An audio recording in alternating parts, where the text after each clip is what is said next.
মউত। একজন ব্যবসায়ী জান কবুল করার জন্য চলে আসছে।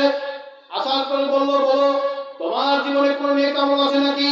এবার ওই ব্যবসায়ী লোকটা বলছেন, দুনিয়ার জিন্দেগিতে আমি ব্যবসা করতাম, আমি বাণিজ্য করতাম, আমি খুব একটা নেক কাজ আমি করতে পারি নাই।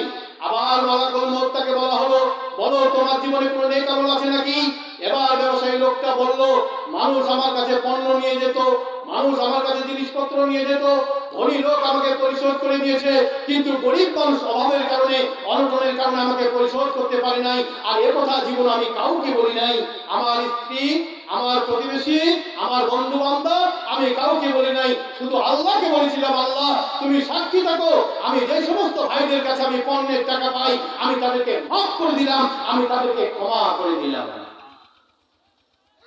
মালাকুল মউত বলছে, ও ব্যবসায়ী তুমি কি জানো, তুমি যে মাফ করে দিয়েছো ওইদিকে, এইদিকে আল্লাহ তোমাকে মাফ করে দিয়েছেন, এখন তোমার জান কবুজ করা হবে, এইদিকে তোমার জান কবুজ করা হবে, আর ওইদিকে তোমার জন্য খালাল্লাহু জান্নাহ, আল্লাহ তোমার জন্য জান্নাতকে ওয়াজিব করে দিয়েছে। ব্যবসা হচ্ছে 100-তে 99, মানে 10-এ নয়।